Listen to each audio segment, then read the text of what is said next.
Tonight on this special edition of SUTV News, we will take a look at the history of the Cumberland Valley Railroad and how it became a trail for the Shippensburg community to exercise and come together. All that and more right now.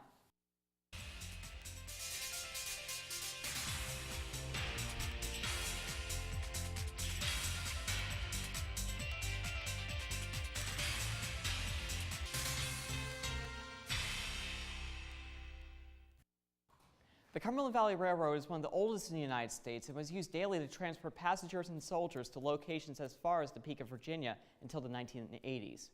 Happens with many railroads in the United States, starting around the 1950s into the 1960s.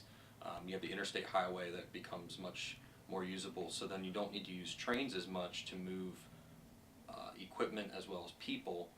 Because you can use tractor trailers on the highway and things like that. And as time goes on, through the 50s, through the 60s, into the 70s, there's a lot of mergers and buyouts of other railroads. And the original Cumberland Valley, at this point in time in the 70s, it's under Conrail. Eventually, there isn't a need for a railroad line coming right through the middle of Shippensburg. Although the train transported everyone, the issue of segregation was still while riding on the Cumberland Valley Railroad. Chavez Ortiz has the story.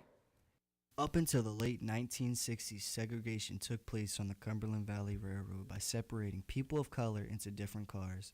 Yeah, most of the time it's going to be separate cars. And unfortunately there isn't a lot of documentation on that. With a lot, as you can think, with a lot of other things, but there will be, I know there are some stories out there of issues on rail cars because of segregation.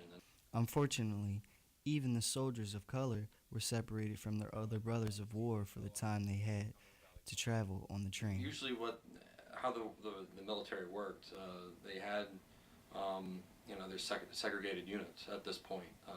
Not until after World War II do we see integration in the military, but there were some African Americans from Shippensburg that served in the military during both World Wars, and you could assume that they had to travel by train to get to Harrisburg or wherever they were to get processed to go into the military. Chavez Ortiz, SUTV News.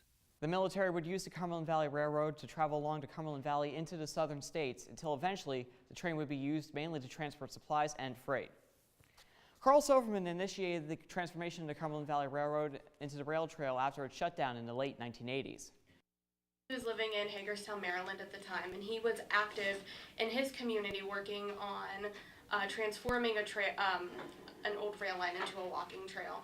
And in this time of the 90s, there were a lot of things like this, and even though it did not work in Hagerstown, he was able to hear, through the grapevine that they were trying to do a similar project here in Shippensburg, and that's how he got involved with that. Silverman's project eventually took off and eventually became a trending topic in the Cumberland County. Silverman idea kicked off the Rail Trail Council in the mid-1990s. Chavez Ortiz has the story. Since 1994, the Cumberland Valley Rail Trail Council has received grants, donations, and memberships so they can create the rail trail. From local newspapers based off of during the 1990s when they first wanted to start this project for the rail trail up until now. We also were able to find an actual report done by the rail trail, and that had everything from how much money they were granted from the national or state government. The land was given by Conrail, but the railroad was originally owned by the Pennsylvania Railroad, who then sold it to Conrail. To create the rail trail as a place for the public to get together and learn about the history of the Cumberland Valley Railroad. What we researched, they want to extend the rail trail all the way into Carlisle. Even though the University Rail Trail is open in Shippensburg, construction continues throughout the other rail trail locations. Chavez Ortiz, SUTV News. Shippensburg University is making some special additions at the end of the rail trail. Najee has the story. The rail trail project started 5 years ago. With a new administration board at Shippensburg University, the Rail Trail Council was able to stretch the trail from Shippensburg Park to the Barrow of Newville. At the end of the trail, Shippensburg Comfort Station will serve as a teaching area for the public. A group of residents in the town connected with the Rotary Club decided that they wanted to build a restroom facility here at the end of the trail as a service project, right? To educate people on land and water issues and to serve as a rest area for the parking lot for the rail trail. A mini museum is being constructed to accompany the Shippensburg Comfort Station. The museum will contain artifacts from the railroad, images, and clips pertaining to its history. Cumberland Valley Railroad Museum, which will be in the 1956 railroad boxcar that you'll be able to see at the site, you can see now, will also be accompanied by a performance space. We are having our first benefit show for that here next Saturday.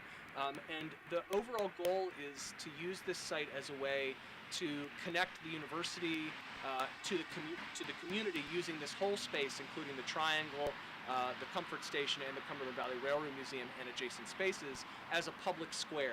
There has been a disconnect from Shippensburg students and the community. The Comfort Station has potential to see such disconnect and bring everyone together. Us having regular performances, whether we could do open mic nights, whether we could have poetry slams, we can do whatever we want here. It's really our space to do with what we want. And I'll tell you, President Carter and the university administration, I can't tell you how supportive and wonderful they've been. They're already talking about the things that we can do over in the Triangle to upgrade that space and make that space more welcoming. And I have to tell you, when you compare that to kind of the history of the university, which has been sometimes to kind of isolate itself from the rest of the community, having an administration now that's really excited about connecting with the community, boy, it really bodes well for the future. I'm Najee Surratt, SUTV News. Looks like the rail trail could hopefully become a huge success for Shippensburg and the community. The future of the rail trail could be used in many more ways besides learning history. Najee Surratt has the story. It looks as though the Rail Trail Council has major plans for the future of the rail trail, brainstorming ideas of having events, color runs, and even performances. Rail Trail president is considering letting them do a color run on there, but he isn't sure because it's hard to wash off. We don't want to hurt the plants. But there is, and that even the fact that they got requests for that, I think suggests that it's sought after and that it can do a lot to bring the community together and to bring people in as well. Although this project seems new to Shippensburg, this is not the first trail project that happened in the United States. Walking trails as well. So it's a thing that's happening in more places than just Shippensburg, but I think it's a thing that needs to happen everywhere because regardless of if it's 2017 or 1917, people are going to value and I think really use outdoor recreation. The Shippensburg Rail Trail project will hopefully turn out to be a huge success when the 35-mile trail is fully complete. I'm Najee Surratt, SUTV News. That's it for this special edition of SUTV News. I'm Matt Kleindens. Thanks for joining.